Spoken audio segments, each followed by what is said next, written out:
I'll go ahead and introduce myself, I guess, just because I know that we've got a limited amount of time and you guys got places to be, but my name's Andy Todif. I graduated from String Arbor in 2007, business administration with concentrations in finance and marketing. I realized the marketing department has changed a lot in the last 12 years. For example, when I was here at String Arbor, Facebook was just created. So it was like my sophomore year, and they're like, what's this Facebook thing? It's only for colleges at the time. And then obviously it's grown to be what it is today. So I graduated in 2007. I did play for the men's soccer team back in 03 to 07. And my wife played for the soccer team in 03 to 07. And now she's still the assistant coach here at String Arbor, head of the reserve team. So if you guys soccer gals, Kara Todif is the helper there. So graduated in 07. Thank you very much. I appreciate it. I took a job right out of college with Alro Steel. It's a steel company, and the corporate headquarters is right here in Jackson. I took a job in the warehouse in management, and I was there for 10 years. And every 10 years, I did a different position. Like I would be in sales for a couple years. I was in IT for a couple years. I was in inventory for a couple years.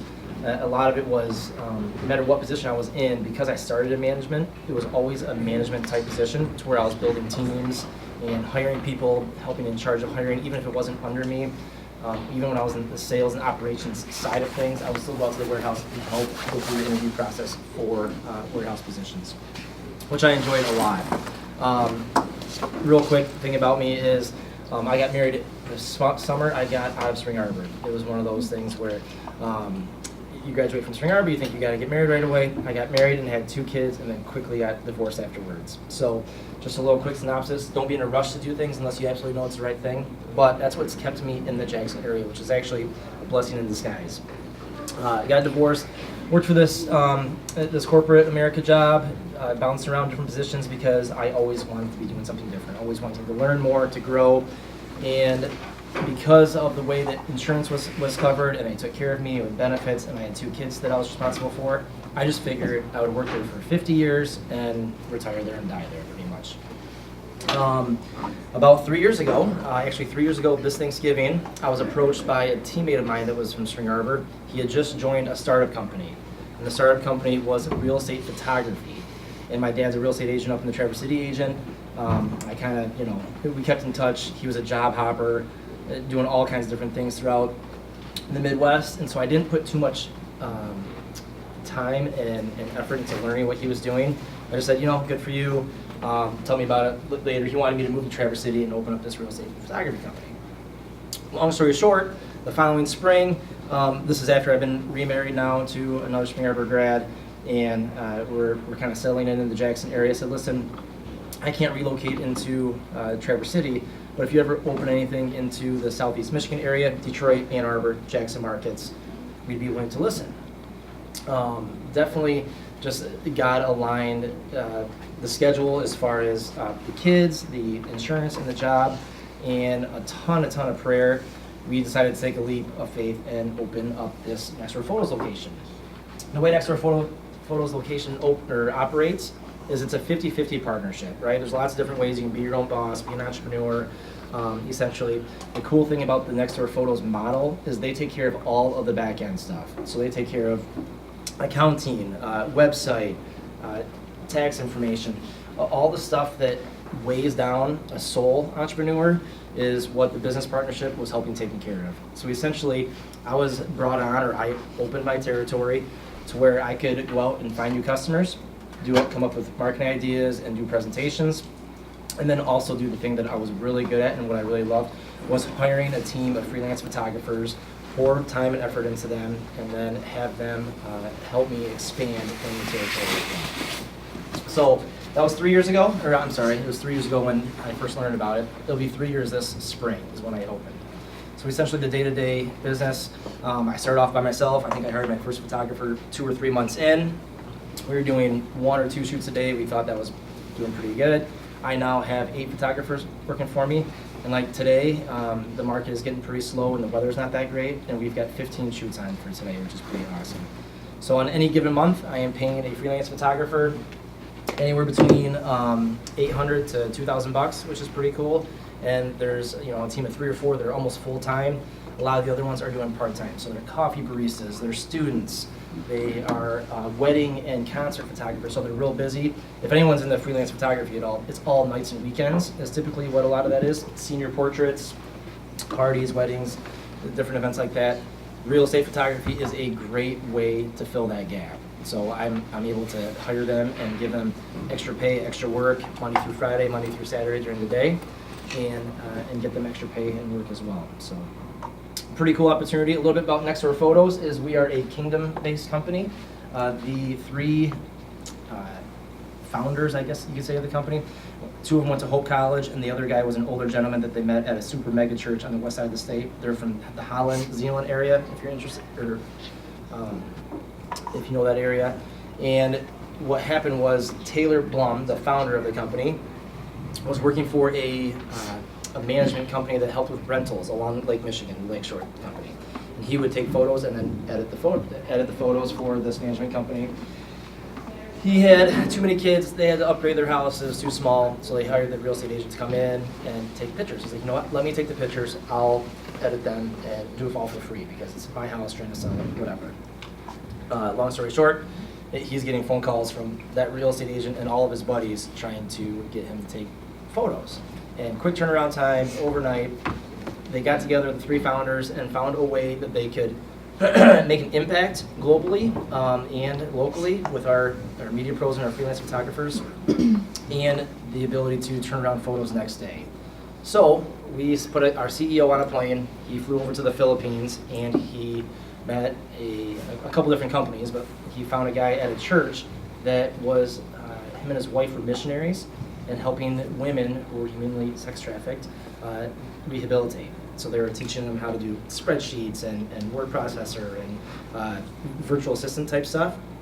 I said, hey, would you be willing to maybe teach these ladies, instead of training them, sending them back out in the streets in the Philippines, because then who knows what happens, actually employing them and keeping them in-house, and then actually give them a good pay as well.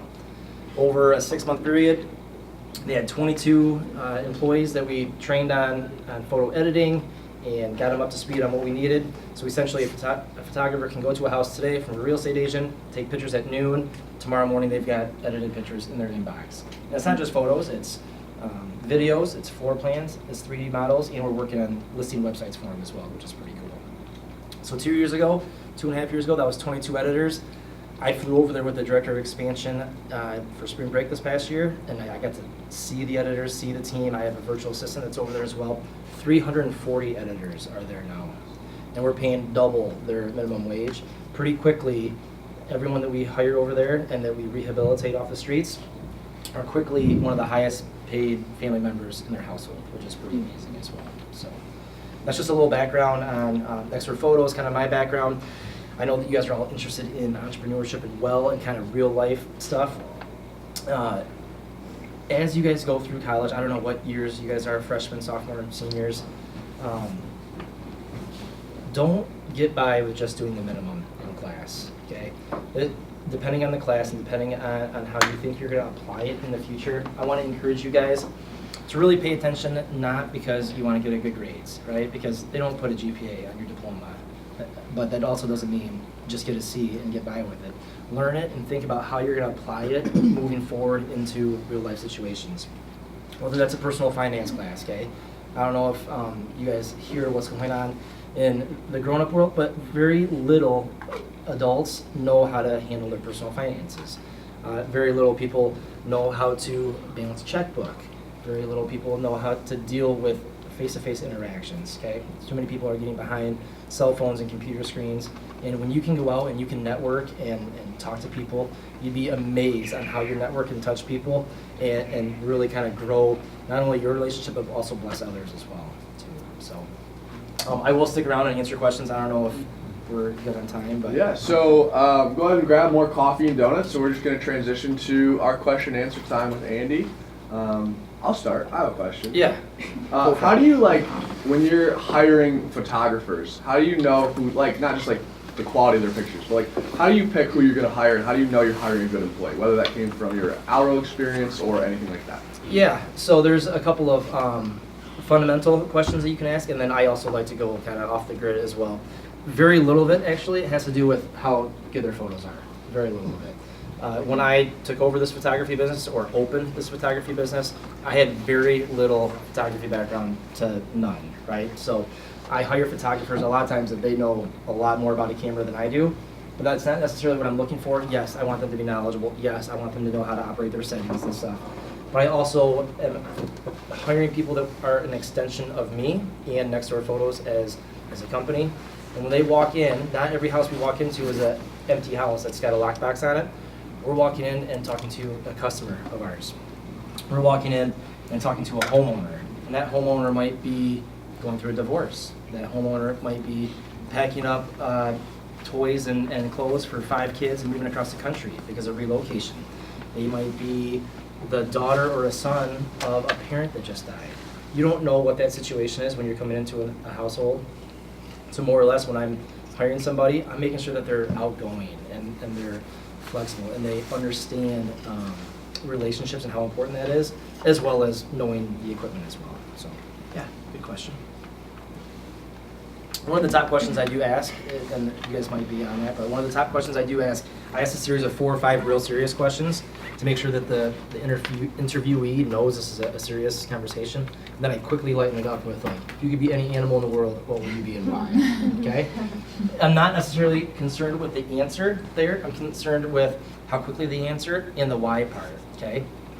If they say, I want to be a cat, because I want to lay around all day on the couch and lay in the sun, then that's not who I want to be. If they say I want to be a cat like a lion because it's a predator and king of the jungle and attacks things, then that's a different kind of answer, right? So, yeah, a little sneak if you guys ever have an interview with me.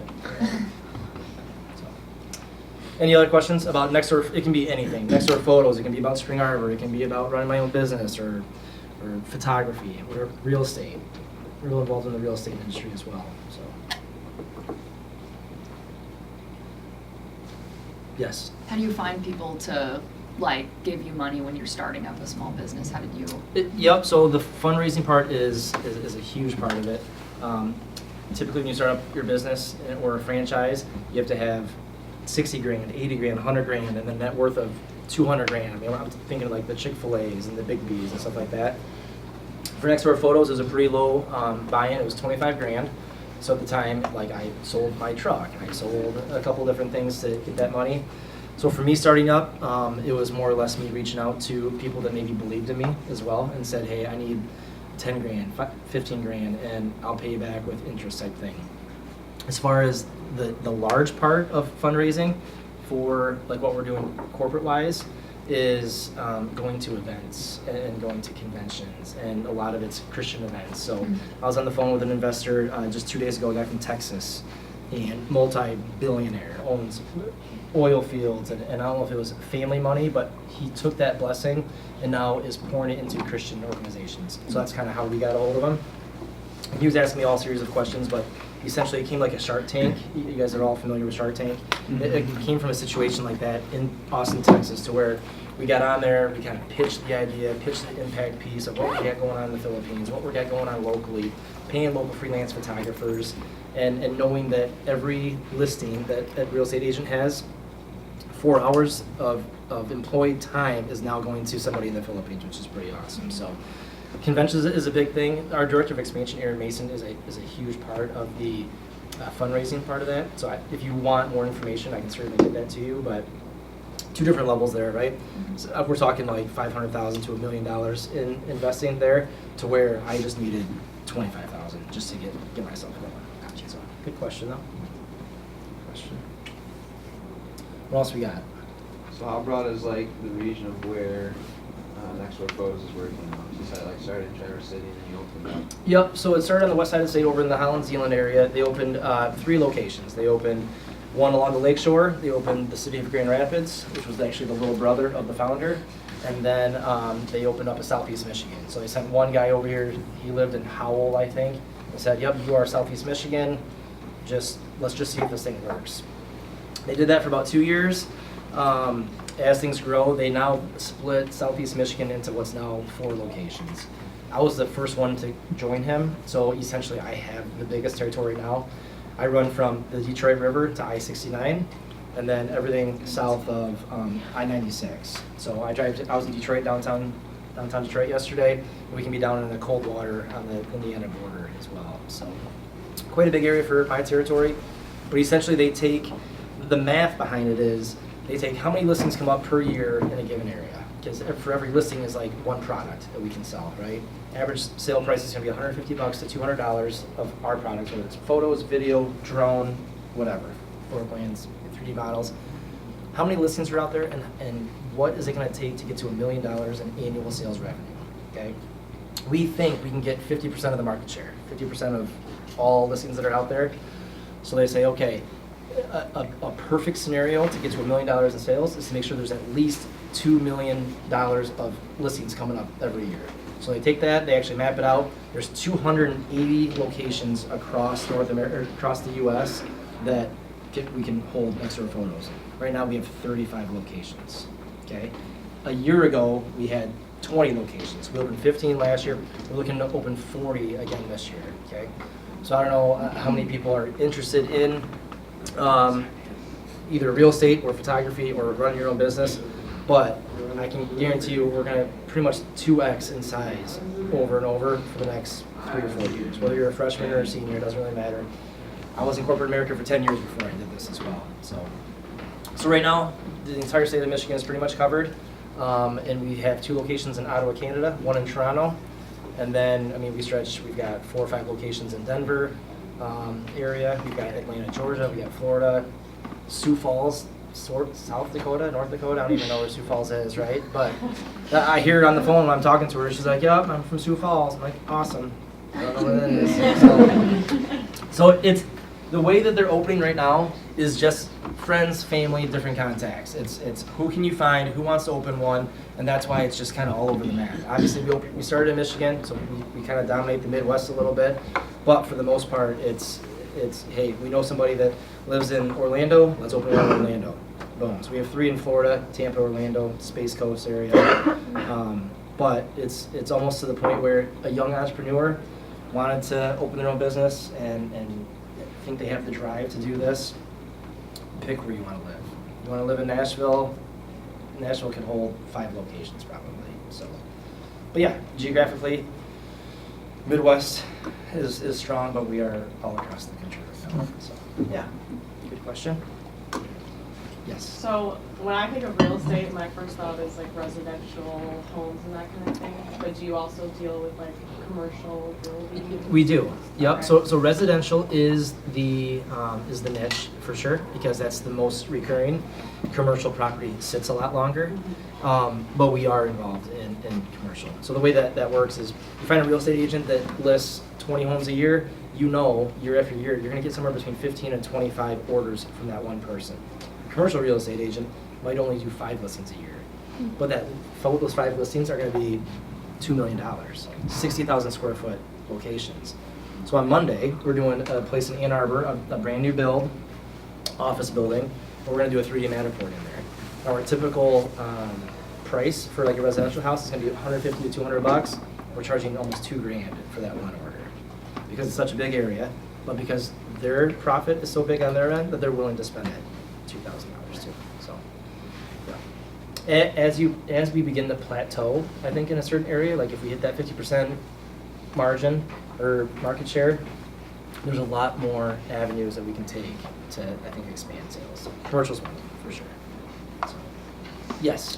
When you hire in photographers, do you expect them to have all their own cameras and gear, or do you supply some of that for them? We do to a certain extent. Just for photos, I absolutely expect them to have that. So the minimum to have is going to be tripod, camera body, wide angle lens, and a flash. An external flash, not a flash that's like physically attached to the camera. Beyond that, I like to provide everything else for them if they want. So we have a gimbal that you can set your DSLR camera on and do videos, like walkthrough videos and take all the shakiness out. I own 3 of them. So if a photographer doesn't want to fork out the $500 to buy that, then by all means, I'll let them borrow it. I also own 5 drones. So I'll help them pay for their license, because in order to fly a drone commercially, you have to have an FAA license. I'll pay for half of it. So they get their drone license. and then they don't want to fork out $1,000 for a drone. I'll say, yeah, I'll rent it to you for like $5 a shoot. They're getting paid $30 a shoot, so hey, kick $5 back towards that drone, towards the maintenance, towards the insurance on it. You're still getting the opportunity to A, fly and get the experience. I helped you pay for your license, and all the risk of the drone is on me as well too. And then it's extra pay for them as well. Floor plan cameras, we can go around a location or a house in probably 15 minutes with a camera, just hit pictures of the whole thing and get measurements from it. I own 5 of those, so same type of thing.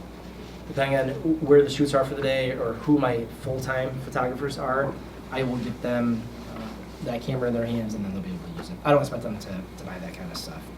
The 3D Matterport camera is like $4,000. We only have one of those. Again, that's something that I provide for them as well. A couple of the guys do have their own drone. They do have their own gimbal, which is a huge, huge key. And it also tells me that they're serious about it too. So whenever they have that, I like to work their way if they're available as well. So, yep, good question. What else we got? It can be about anything. It can be about SAU, and it can be about what was going on 15 years ago. And the campus is looking beautiful, though. It's awesome. You guys should be very blessed and happy to be here.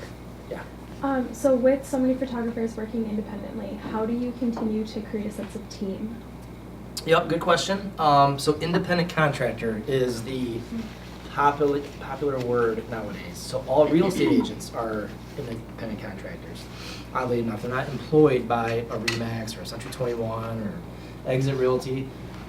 They're essentially their own boss. So if you guys want to be in entrepreneurship and you like real estate and maybe photography is not it, being a real estate agent, same type of thing. You're an independent contractor for that company. Mm-hmm. So of course there's stipulations to it, and having that brand name helps you get business. But essentially for me, these independent contractors and freelance photographers all have a vision, and typically when I hire them, they're hungry too, and they're interested in doing more. I feel like I have a good judgment of character and who they are as a person. I would never tell you that every single person I hired worked out, because that's not the case.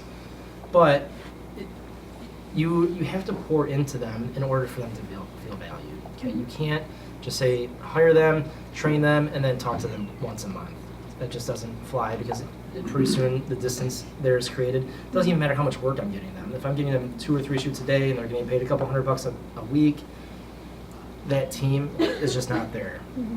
So a couple things I do is I try to meet up with everybody for breakfast at the same time on a quarterly basis. Get them all together. That way, because it's so easy to feel like you're on an island if you're a freelance photographer.